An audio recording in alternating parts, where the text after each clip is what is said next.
What is up, everyone? It is DJ Martini Midwest Reviews coming at you with another video for my channel today. I have a really good one in the X1 MK3 from Traktor. It is a modular style controller that can help you with your mixing in Traktor Pro 3.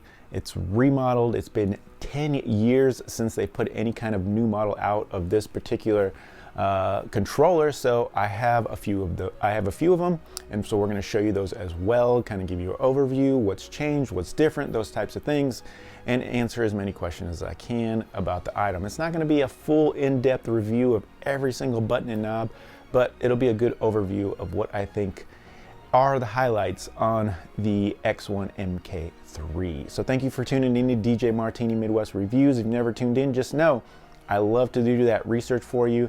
I love to give it to you as easy as possible, give you a nice little review over the item. Also find those items that you maybe just don't see a lot of videos out there and talk about things that they don't always talk about on their videos. So I like to just be a little bit different and do those types of things for all my viewers out there. We are growing a great community. It is growing by numbers every day. So please like, subscribe, share, all those types of things. Join the Martini Nation because we are growing. And we'll see you soon on the next video. Thanks for tuning into this one. All right, so I have the like I said, MK3 X1 right here. Here is the box that it comes in right here from Traktor. Nothing to be excited about. It does say Native Instruments on the back, Traktor on the front.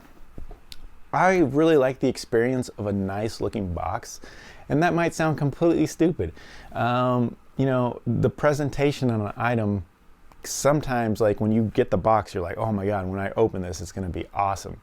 And I did like, you know, the style of the old boxes. Here's the old box on the XK1, and you could see the item, you know, they got some specs and some designs on the back talking about it, you know, and I know things have changed, and these came out in 2013. So, you know, I missed that kind of extra effort in, you know, advertising their item, and now you just kind of get this. So you know, tell me if I'm crazy or not. Does the box make any kind of difference to you when you're looking at it? And if you were at the store and you just saw this at the store, would that kind of, you know, jive you to be like, what's in the box, you know? And I know they're probably selling a lot of these online and those types of things, but just something I wanted to put out there on the box. But in the box, and I always talk about what's in the box with the items, of course you will get these adapters for the actual power adapter. So, you know, whatever country you're in, they should have your style of outlet to go ahead and plug that in, because it does have a new feature with a hub on the back, and we'll talk about that in a minute. You will get the power adapter, of course, for now you can power this straight from your laptop with a USB types, the USB cable that is provided. But if you want to provide some extra power to some other items, you will need to plug it in with the adapter. Talk about that a little bit later. It does come with a really nice cable here. This is your USB cable that's coming with. And, you know, various people call these like a different type of adapter, but I call it a controller adapter. But that's what it is. And they have nice little designs on there for native. But it is a pretty nice little cable here, so that you're getting with it. And at first I couldn't find this cable, so it was in the box, but it took me a minute to find it. There's a few little other boxes in there, you can see. But I did locate it. So they do provide that cable, the power cable, and then the actual item itself. They will also have your instructions, of course, in a nice little black envelope with a, you know, welcome and this is a registration card right here, you know, quick instructions and some stickers, of course, which is a nice little touch. And it will come in that black little envelope that is in there too. And then the controller actually comes in a nice little bag. It's a little soft bag. It's gonna, you know, protect it from scuffs and scratches, but, you know, it's not hard or anything, so it's not gonna protect you from any kind of drops or anything. They have said that they are going to come out with some types of protection or bags, deck savers, things like that are coming, but of course they haven't caught up yet. But they did have all this for the X1 MK2, which I will show you here in a little bit. And then here, of course, it is a nice soft bag, of course, with a little drawstring on there. And then here's the actual controller right here. Has nice stickers on it, you know, covering up those OLED screens. We're going to plug it in. It does have LEDs on the back, which is crazy, you know, so it's not going to put out a nice little glow. Fully lit up. We're going to get that shown to you really quick. But it is a nice, everything looks really nice and is comparable to the older model, but we're going to compare those a little bit more here in just a second and talk about some other things that you might need with this if you're going to, you know, if you want to just go into the Traktor world with a controller. So we're going to get into that as well. But I'm going to switch the views so I can actually show you those controllers. A lot of different controllers out there. Of course, the one that stands out is definitely the new X1 and MK3. It definitely sticks out from the rest. You can see how they kind of modularized all the rest of these. And so, you know, I'm sure they're going to probably come out with other versions of maybe some of these other controllers, or they might just keep them the way they are, because the other controllers work really good for what they're good at. I do have a Z1 here, and this one, you know, has your full EQ and crossfaders and things like that. This is the old MK2 X1.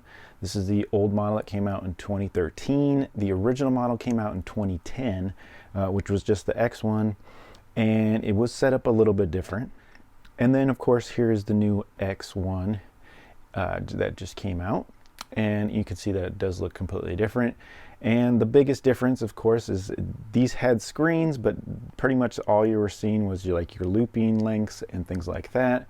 And these will have OLED screens that will show a lot more, you know, ticker for your music. You're going to have some UV meters, VU meters up at the top here, and we'll set that up here in just a second.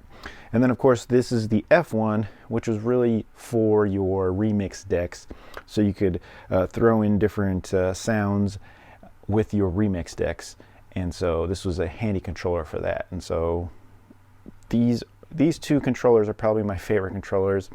The Z1 is a great controller, but I don't use it a lot. I just wanted it for that portability factor, that if I needed to do something quick and I didn't want to take my big Z2 mixer, which does have full DVS control and things like that, that I want to hook up turntables and those types of things, I could take the Z2 mixer for those things. But something, you know, just want to take my laptop, but I still want to have speaker outputs and headphones, I'm going to need the Z1 to do those types of things. If you wanted more of a DVS setup and you also want to hook up other things, you might need an interface like this Audio 2, and you can hook up more items and things like that.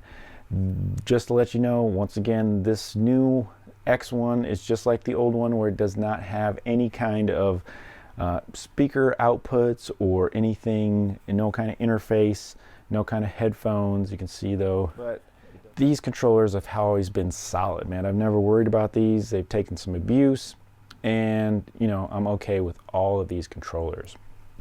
So definitely, like I said, these two are my favorite. The old MK2, I'll show you reasons why I still like this guy. And like I said, I'm not going to hook up the F1, but we'll kind of show you the little differences between the X1 and the MK2 and the MK3 here. So let's go ahead and plug in the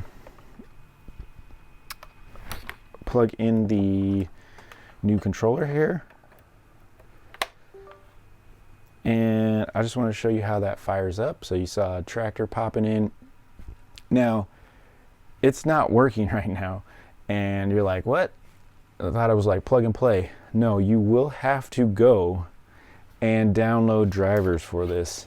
And so that's something that they don't really talk to you about.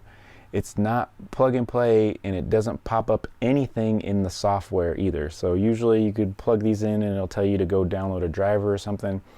Nothing. So I'm going to show you how to do that. I'm going to change views and go to laptop and show you where you download. According to the instructions, they want you to go to that, and then that should take you to setting up your new device. Now, also in the instructions, if you go to their actual web page, go to products, go to their new X1 here, and you can go to downloads in the corner here, and you can go to their manual, and you can see installation and setup there. Now, they definitely want you to register your product, which they like you to do, and that's instructions right how to do that.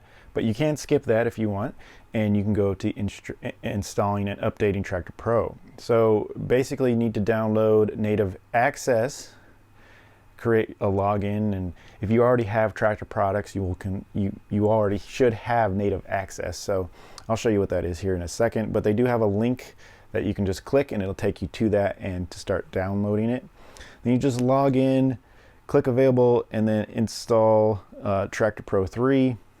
And then the software is already installed. Click updates available to proceed, and then you connect into the controller. Now, I think the key here is, so we'll close this, and then you can see that in the corner here, I do have native access here, but I already have it open, so I'm just gonna open it here real quick. And I just wanna say, if you haven't downloaded native access, if you haven't done it in a while, for some reason it doesn't update to the new one, so you do have to download it again, and then it will replace your old native access. So if you still have the old icon, go ahead and upgrade to the new one. So if you're, and it changed already for me doing the update.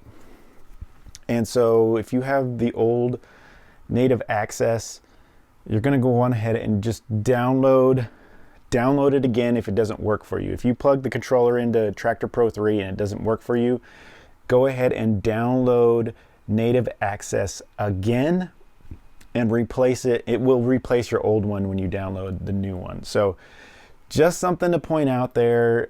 If anybody's having problems with that with Windows, let me know. You are gonna have to sign back in. You can see as it's gonna make me do here. So I'm gonna go ahead and stop, replace it, and then we're gonna go ahead and fire it up, show you how it does. My native access open, and you can see this is the new version, it has the new emblems and everything, and you can see I have the new emblem over here. We're gonna go ahead and make this a little bit bigger. Let's see if there's any updates. And yes, you can see right here, it does say I have an update for Traktor Pro 3 right here. So we gotta make sure that we do these Traktor Pro 3 updates, especially with Windows. And so even if you did one on your old native access, you have to do it with the new one. So you have to re-download native access for it to be working with your software. So I'm glad I could point this out to you. So we're gonna go ahead and do the update. It should update, and then I will take you to Traktor Pro 3, and it should fire up our controllers, and we can start looking at the controller then. So if you guys have any other questions, I know this was probably not as clear as it should be, but this is the best I could do to show you guys how to get this up and running and make sure that you download native access again, update your older one even if you had it before, and it will update Traktor Pro 3 for you. And then you can go ahead and you will be able to, then when you open Traktor Pro 3, it will be plug and play and you will be ready to go. But I just want to remind you that if you need to use these hubs here, you need to plug the wall adapter in there, so that way you'll get power to these hubs. If you just want to power the controller itself, all you need is the main one that goes to your laptop. But like I said, if you want to plug all these controllers into just this and use it as a computer hub or a USB hub, you definitely need to plug that into power. So just something to let you know. So we got all the updates we needed. Let it do the changes on your laptop. Go ahead and restart your laptop is how I always do it. And then fire up Traktor Pro 3. And then this controller should be plug and play now. So we're going to go ahead and plug it in. And you can see it fire up.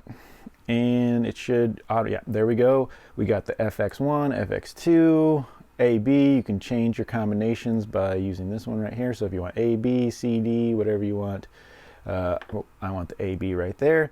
Gives you a little smiley face at the top now. And you can see that we have, you know, everything that we need to go here. So I'm definitely going to go through this in a second, but I do want to show you something on the old controller. Like I said, a lot of people might think, well, I got the new one, what do I need the old one for? Well, there's a few things this old one does still that I would probably hold on to it. So I'm going to show you those types of things real quick and show you the differences as well. So we'll go ahead and fire this up too, and it still works.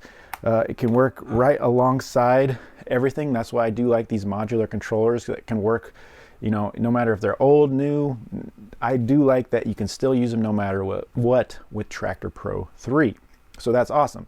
So I still want to keep it the same, but you could do C and D. Like, you can still control your other decks. If you want 4-channel control or you want to use this for other things, you can do that, which is awesome. So I want to control, let's get back to A, B right here. So boom. So you can see I can still use all these controllers together, no problem. So let's just talk about the buttons really quick. I'm not going to go into everything, but I just want to say basically it still has the same setup as the MK2, X1, the X1 MK3, just has a few extra little bells and whistles that we're going to talk about. And so you have full control over your FX right here. You have both channels. You can control a little bit more through the settings, and you can arrow through, you have up to 4 here, but they say that you can have up to 12 in different banks and those types of things that you can arrow through. So you still have that. And then right here, you're going to have your encoders. You do have these OLED screens that can show, they're really bright, they look good. See that they read nicely. It shows your time. And like I said, this is your browser knob here. And to select a song, you just push them down. And same for, this is channel A, channel B. These are going to be your loop knobs. So you can see that I still am controlling it on the other one too, those loop knobs. But you can see there. And so same thing, channel A, channel 2, looping. And if I click it in, it will lock a loop, and then I can, adjust it accordingly and still play it as I'm, DJing. So then up here, we still have our cue buttons, which are a little bit lighter. You can kind of see there, they're okay, but I wish they were a little bit brighter actually, because you can see that these are pretty bright here, and I can actually see the number on there, and the number is just a little bit smaller in my opinion. I do like the white buttons instead of the black buttons on these, but that's just my opinion. A lot of people will like that, but of course you can have up to 4 cues here, and the cues do work really good, but they still work on my 10-year-old controller over here really well as well, but up to 4 cues there. And then here's where we get a little bit different here. So now they have an extra row of buttons here, you see, and these are going to have some arrows, and these are your nudge. So you can nudge forward in a track, nudge back in a track, so it'd be like your back spins, things like that. You can nudge tracks forward for adjusting tempo and things like that. And so they work pretty good. I can, like I said, play a song, play and sync, big sync button here. And if I wanted to try to nudge it back a little bit, I would go that way. And if I want to nudge it forward a little bit, I'll go with that arrow there. And that's kind of help you do those types of things. Now, you will have to get used to this because this is a little bit backwards on this one. So you have play and sync. On this one, you had play and cue. And then you had sync and flux mode.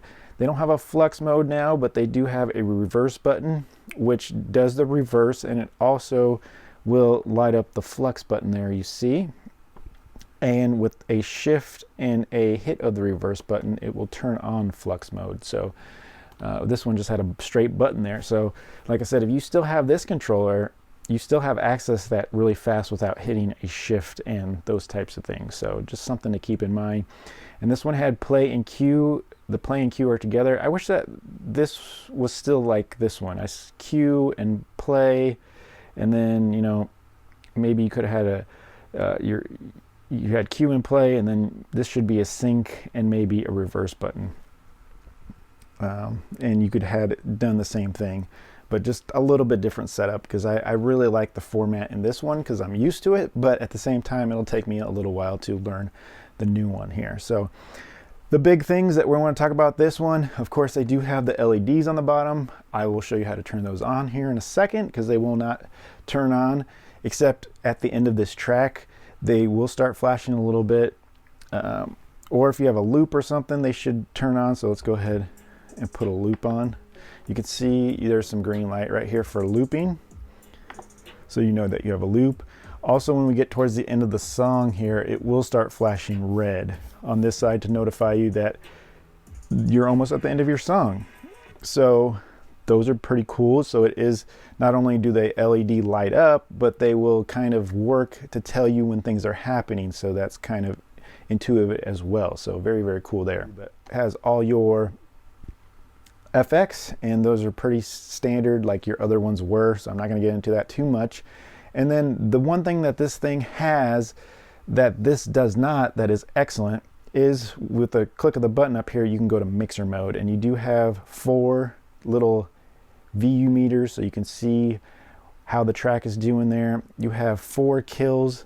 You have high, mids, lows, and volume, so you can actually control the volume of the track. So we're going to go ahead and play.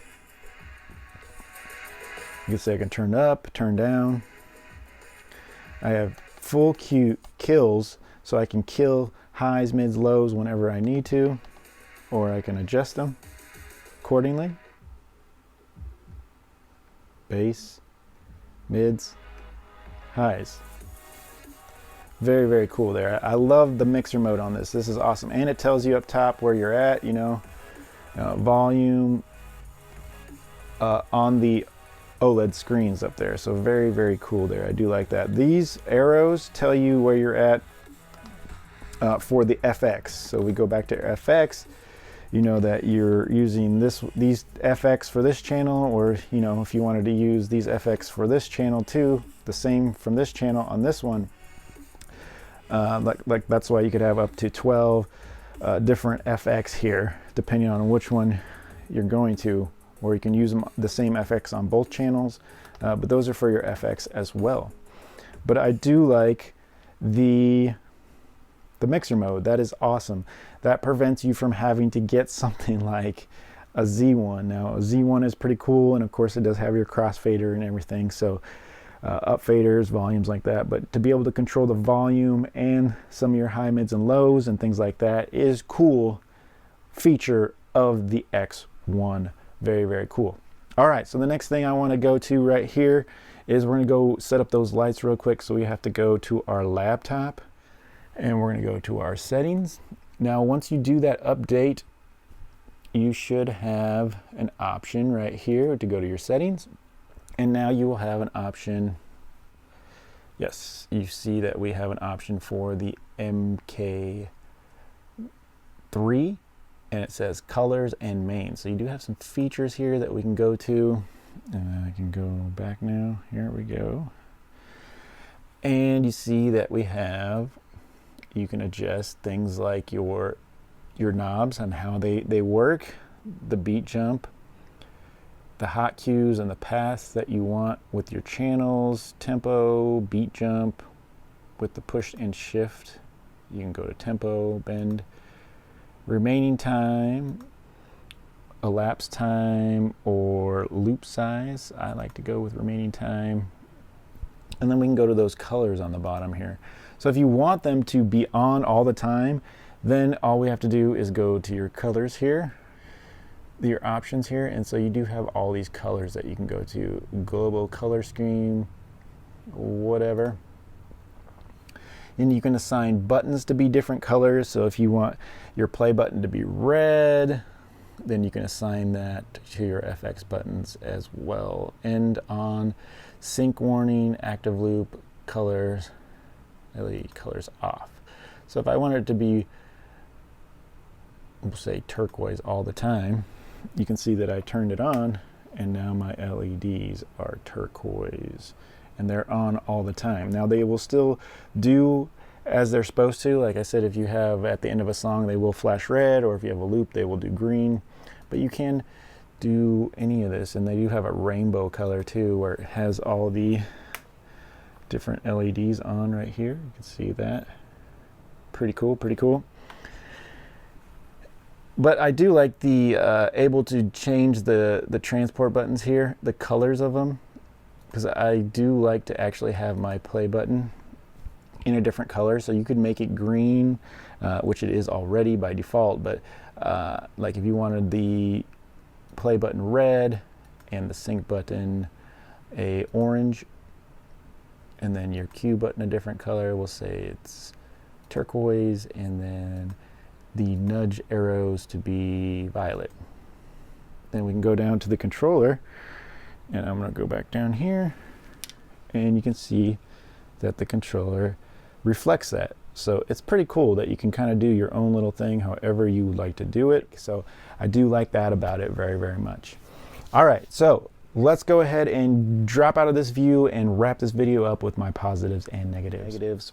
Sorry we went a little bit long today, but I definitely had a lot of information. I definitely wanted to bring, setup, what's in the box, a little bit of review, and show you what a little comparison between the old one and the new one. I wanted to get that all in one video and get you pros and cons and get you out of here. So sorry for a little bit long, but definitely a lot of information, a lot of useful information in my opinion.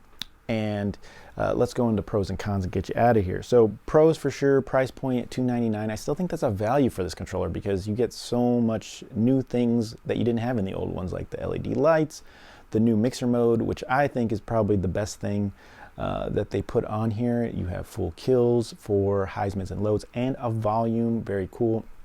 You still have your FX on there, and full control in the software as well for your lights and things like that. Very, very cool, all positives. They kept the same layout as the original MK1 or the X1 original. It's a little bit different than the MK2, but at the same time, I still think I can understand why they kind of try to keep it at least with one of them. And so I can appreciate that. The colors are cool. The adjustability with the colors is cool. And the value is there as well. So definitely some positives in this, and I'm glad I upgraded. But at the same time, I'll probably be keeping my old one because it still works really, really well, and it does some things that I'm gonna miss. So all right, so cons, of course, if you need to do extra things like the DVS, or want to hook it up with multiple items and stuff like that, you're going to need an audio interface. So that could be a negative because you're gonna have to go get more things. But like I said, you can still do a lot with just this and your laptop, and you can just plug your laptop into some speakers and go through its own outputs and things like that. But just know that you will not have those things just with this. It's simply a MIDI controller. There's no audio interface or anything like that, no headphone jack, nothing, just a controller. Okay. Another thing, like I said, I'll miss is the library view and the touch sensitive buttons. Why they can't have that on this controller in 2023 blows my mind, but they had it in the 2013 version in the MK2. It blows my mind a little bit. I loved it. I know some people might not have liked it, but at the same time, you could still put a little button in the software where you could shut it on and off, and then it would have been simple, and some people still would have been happy about having that. So a little bit sad about that. And then stems. Why is there no stems configuration in this controller? They have stems. Maybe that's going to come later as an update, and you'll be able to control maybe stems with this as well. That would be very cool. And so I'm kind of interested if that might come out in the future. Last thing is the LEDs are bright, and there's cool color combinations that you can do, and I showed you those types of things, but they're in low light. They're not super bright. So, I wish they were maybe just a hair brighter, or even maybe an option in the software to make them brighter or less bright. That would be cool as well. But that's not there either. So just to point out some negatives there as well. So I got positives and negatives. And final overview is, I think it's definitely an upgrade for sure. I love the mixer. Like I said, that's probably my favorite part. And there are some few things that I like on the other one, but I'll just hold on to it. I like that you can still use them all together. No problem with Traktor Pro 3, and we are good to go. So, all right, if this was helpful at all, give me a like, subscribe. Sorry we went long, but I had a lot of information. And I'll try to put some track marks in there so you know exactly where you need to go. You can go there if you want to see install or what's in the box or positive, negatives, you can jump right through the video. I got plenty of more content coming. Just know I'm always looking for great items. I'm going to be talking a little bit more about Traktor as well with some Traktor's items. I want to talk about the Z1, another controller, and bring them back for 2023, how they're doing. And so tons of videos in the know, getting ready, all kinds of new items, and I want to bring them to you. If this one was helpful at all, join the Martini Nation, like, subscribe, and share, and we'll catch you really, really soon on my next video.